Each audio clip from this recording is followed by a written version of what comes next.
a high order of commercial and aesthetic value. India offered an ideal site for the Victorian prioritization of craft and technical education over an academic training in the fine arts. In the view of the British art administrators, it was deemed far more necessary for art schools in India to train superior craftsmen. So the figure of the bona fide craftsman who can be brought into the art school and trained, whose design skills and workman skills could be preserved, becomes a priority and a prime objective of British art education in India. And it was seen to be far more useful to train superior craftsmen and skilled draftsmen than churn out what they thought of as inferior Western-style oil painters. Aimed at stemming the corruption in the quality of India's art manufactures that were then coming onto the international market, the Journal of Indian Art and Industry took its place within a vast institutional consortium of exhibitions, museums, and art schools in colonial India, all of which were geared at restoring to India's art industries its best principles of workmanship and design. So I'm going to show you several plates from the Journal of Art and Industry, where the focus was on the object, where we are introduced to the name of the maker, Sitaram of Etawah, but also to those who drew it. So equally important is the replication of design from the object to the printed page, which were largely art college students working under Kipling or working under Henley, who recreated these very, very fine reproductions from actual objects, many of which were produced from within the art schools itself. The benefits of reviving improved workmanship in design were to be reaped as much by British commerce and industrial design as by all the crafts and craftsmen which were being brought under the tutelage of what scholars have called a new self-reforming empire. One that was seeking to undo its own damage to the country's craft economy by mounting an alternative protectionist and preservationist ideology. And there's been a lot written, of course, on this theme, thinking particularly of very important work by Saloni Mathur, by Abigail McGowan, Arindam Datta, all of whom have looked very, very importantly as design and craft education. An added advantage of a publication like this journal was seen to lie in providing art schools in India with the finest models of indigenous architecture and artware for teaching, and in employing art school students, as we see here, in preparing illustrations for the journal. So we see many of these objects moving from the colonial exhibitions for which they were made to art schools where they were generated, these drawings, and where many of these actual casts, like the screen from Mathura, like these brass engraved panels, where they returned to the art schools from the exhibitions to be stored as a very important resource for teaching and display. A number of vital strands in colonial craft and design pedagogy, therefore, come together in this single lavish publication called the Journal of Indian Art and Industry, which over its run of 30 years served to compile the largest available print archive on the art manufactures of the Indian Empire. Firstly, the journal foregrounded the colonial preoccupation with the country's artistic crafts as against the larger corpus of non-artistic manufactures, with the emphasis on gleaning from these crafts a set of disseminable principles of ornamental design. Now, how do we extract design from objects and make it a disseminable tool? For this, Owen Jones, who writes the founding text of reformist design in Victorian England called the Grammar of Ornament, opened the way.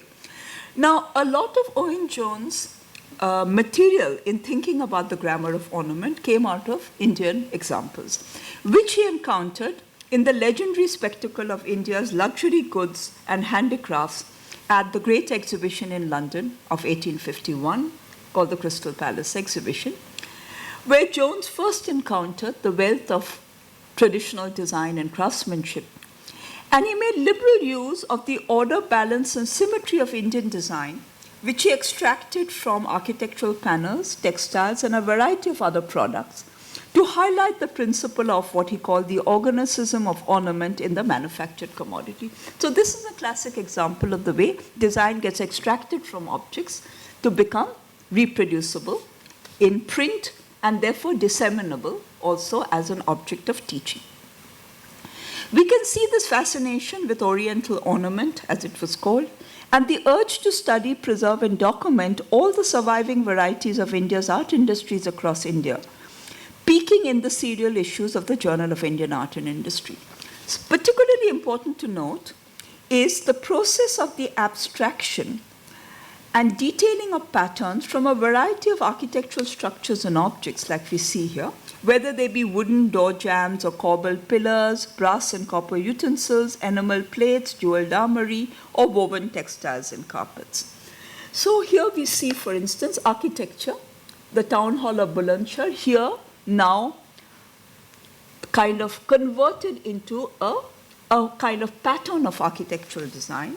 Or we also have full-made objects like we see here of brass and copper teapots, all of which were to be both objects of design but also sources from which designs would be extracted to be circulated. There's a constant passage in the folio pages of the journal from the materiality of structures and artifacts to their drawn images, also from the whole specimens to their extracted scheme of decoration. This is where we find varieties of traditional Indian architectural decor and art manufactures taking on a new life as pages of reproducible graphic design. This brings us to a second prime function of colonial art administration that this publication catered to. The project of the documentation of design on paper was intended to allow for the circulation and transmission of designs from one kind of surface material and objects to another.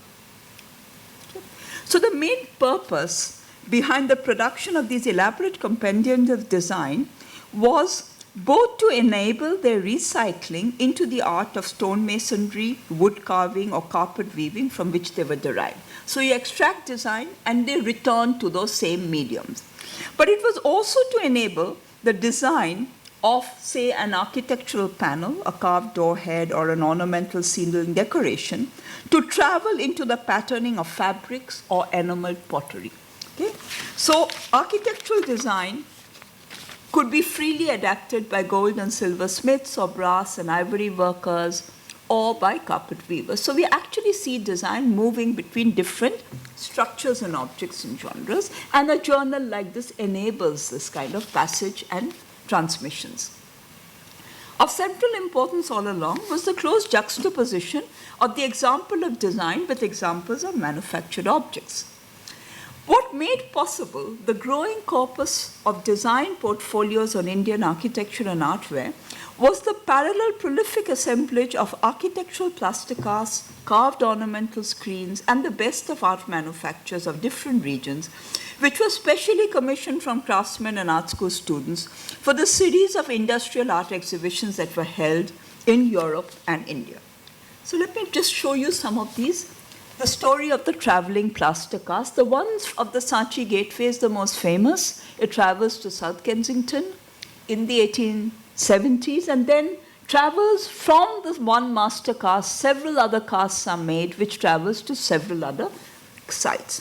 Particularly important for these industrial exhibitions were what they call ornamental screens, decorative screens, which use traditional architecture, this case from Burma and Madras. They're actually produced in the art schools for the international exhibition, reproduced in the journal, and often they return to museums and art schools where they come to be housed. So the Calcutta International Exhibition, held in the premise of the Indian Museum, was a major such place from which a lot of ornamental screens and artwares and art manufacturers were produced. We see here that, and some of it, of course, continue to be part of the museum's present-day collection. This is an ornamental screen from the Delhi Darbar exhibition, which till today is part of the art section. And of course, in Mumbai, the Bhavdaji would be the main museum, which would hold a lot of the artware and ornamental arts from the period. Each unit in this chain, then, the exhibition, the art school, the museums, and the attendant publication, functioned as an adjunct of the other. Together, they filled the main objectives of British art instruction in India by serving both as, I quote, a register of progress and improvement and as a storehouse of traditional forms in design. Now, the venture of the Journal of Art and Indian Industry powerfully underscored the operations of this integrated institutional apparatus in bringing into existence a vast material and print repository on India's art manufactures. The journal itself was born out of the amalgamation of objects that were collected and commissioned for two successful exhibitions. The Calcutta International Exhibition that took place on the grounds of the Indian Museum, stretching onto the open greens of the Maidan in front of the museum. So this is a rare old photograph during the winter of 1880-83. And the second was the Jaipur Art and Industrial Exhibition that Thomas Holbein Henley organized in 1883 in the new Prince Albert Hall that was designed and built by his colleague in the Public Works Department, Colonel Swindon Jacob. And this is a current photograph of the Prince Albert Hall, which was the venue of the exhibition. And several numbers of the first volumes of the journal were given over entirely to the detailed documentation of the different artware courts, their gateways, and the architectural screens that went on display in these exhibitions, and then went on to travel to the Colonial and Indian exhibition in London of 1886. We can see a rich image pool of designs circulating in a tight grid between architectural fabrications, art manufactures, and print illustrations.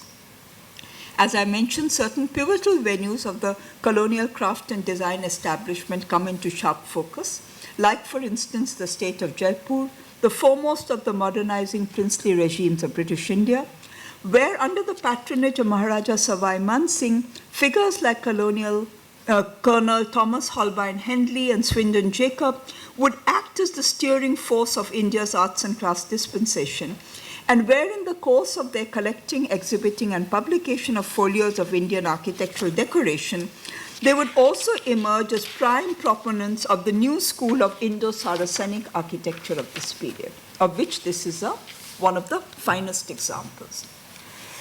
Or we have the Mayo School of Art, Lahore, from where Principal John Lockwood Kipling drew the main material and human resource to run this journal, and where he devised a structure of art instruction that would be most directly oriented to the promotion of the region's traditional crafts and artisanship.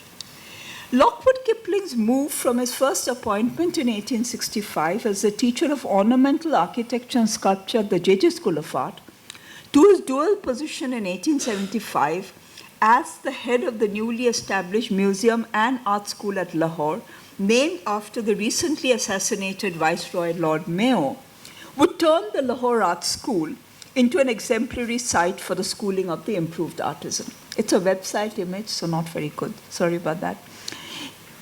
Kipling's concerted drive at scouring the art industries of the territories of Punjab to bring to the school the best examples of objects as well as student and instructor pool of practicing artisans would give his institution its singular success in the colonial project of the resuscitation of traditional crafts and design. But even in such a site of intense craft pedagogy, we are made to think about the inevitable transmutations that come about in the hereditary practices of craftsmanship as they reorient themselves to colonial demands and to the new vocational skills of drawing, designing, and printmaking. The illustrations of the Journal of Indian Art and Industry show the names of several students of the Lahore School of Art who work closely under the direction of their teacher in their dual role as makers of objects, but also as draftsmen, lithographers, and engravers. Most important among them was Kipling's master craftsman, Ram Singh, on whom there's been a very good study, who provides the most important instance of the graduation in skills and careers, as he comes to work in the Lahore School of Art in the 1880s on crafting, designing, and supervising work ranging from book illustration, furniture, and wood carving to architectural moldings. As he travels to England in 1891 to execute the Queen Victoria's commission of creating an Indian banquet room at Osborne House, and as he ends up as vice principal of the Lahore School after Kipling's retirement in 1893, with a final tenure as principal from 1909 to 1913. So here we have the craftsman traveling a very long distance, even ending up as the principal of the school. But would there ever be a makeover of this master craftsman into the new figure of the designer or artist? Would native crafting skills, even when they spanned as wide a range of work from furniture to architecture, ever effectively translate into the modern profession of design? The answer was no. It would require the opening up of new technical facilities in draftsmanship, printmaking, and graphic design, and new commercial livelihoods in art to lay the alternative grounds for the gradual gestation of the careers of the designer. Despite being the central target of artistic pedagogy, the artisan remained a recalcitrant figure for reform and modernization, both in Victorian England and in colonial India. The singular success of the Lahore School of Art in artisanal education proved more the exception than the rule. That most industrial art schools in India ended up less in training hereditary craftsmen and more in producing drawing teachers, draftsmen, modelers, and engravers to meet the needs of the government and a new set of indigenous professions, would push the scopes of modern design in this other direction. I now come to the next section, which I call the fluorescence of print and graphic design. Furthest from the spectrum of the artisan and the project of the revival of traditional art industries, located in a city with a very different order of middle-class aspirations for Western-style careers in art, the Calcutta School of Art in the late 19th century presents itself as a sharply contrasted setting from its counterpart in Lahore. Along with the J.J. School of Art, Bombay, it developed its early profile for the academic training it imparted in the fine arts of painting and sculpting, based on realistic nature and life study, two very, very important components of that training, including, of course, copying of European Old Master paintings and antique busts, which were housed in an adjoining art gallery founded in the school in 1876. Its standing both as a school of art and a school of industrial art rested on its parallel skills it honed in the applied arts of drawing, modeling, lithography, and engraving, and in the opportunities it opened both for official commissions and independent commercial work for the popular market. The career of Annada Prasad Bagchi, 1849 to 1905, one of the early successful products of the Calcutta School of Art, provides a typical early instance of such diversification in art professions. During the 1870s, he serves as the head of the student team working under the direction of Principal H.H. Locke on several officially commissioned book illustrations, the most prestigious of these being the ones that were commissioned of the architectural panels and sculptures of the Orissa temples for Raja Rajendralal Mitra's magisterial compendium called the Antiquities of Orissa. So these are some of the early sketches and casts that would be made by Annada Bagchi and his team. This was a project which, in its on-site compilation of drawings and plaster casts of these panels for storage in the Indian Museum and use in the art school as an instruction model, closely anticipated the labors and production processes of the Journal of Indian Art and Industry and several similar enterprises being undertaken across colonial art schools of the time. In the same years, however, Annada Prasad Bagchi would also branch out from his livelihood as a portrait painter and teacher of oil painting at the Calcutta Art School to set up in 1878 an independent commercial enterprise in Bow Bazaar on the fringe of the Black Town called the Calcutta Art Studio that took on orders for portrait painting and photography alongside producing chromolithographed portrait picture prints for a mass market. So among the repertoire were portraits where we see their fine hand in academic realism, in life study. But what they really made their money in was a new genre of mythological pictures, which they were called Hindu mytho pictures, which really sold very widely on the mass market and almost prefigured Ravi Verma in bringing this kind of mythological picture print onto the mass market. Drawing in other ex-students of the art school, the Calcutta Art Studio pioneered a trend of skillfully adapting academic art conventions and producing lithographed portraits, not just of eminent personalities, which we saw here,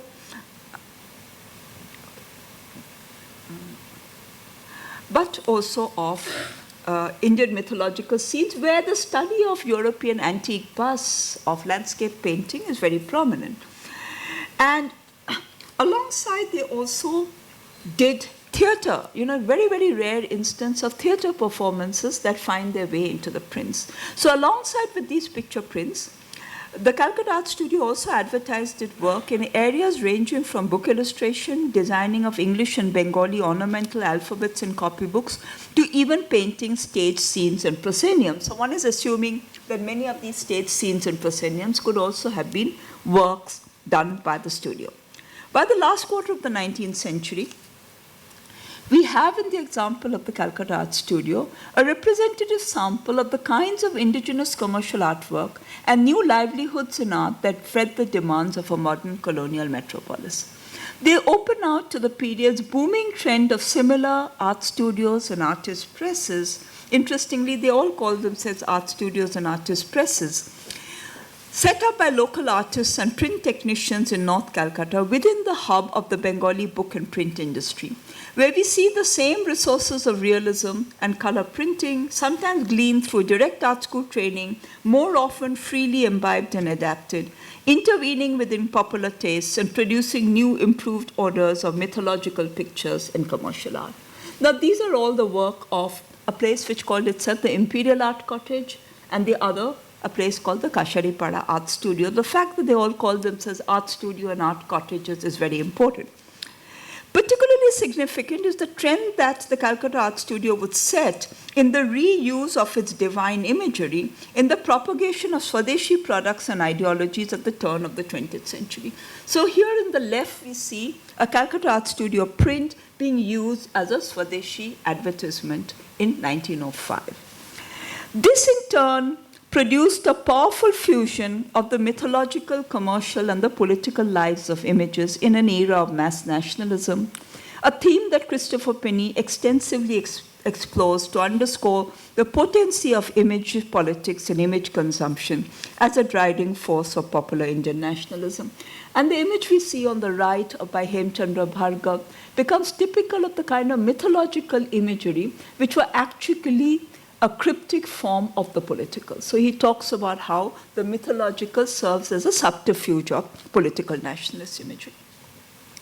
The shift of the Calcutta School of Art at the end of the 1870s from its location in North Calcutta in the Black Town to its new building on the crossing of Chorangi and Park Street, adjacent to the premises of the Asiatic Society, the New Indian Museum, and the New Survey buildings, undoubtedly brought a distinct change in the social and artistic profile of the institution and steered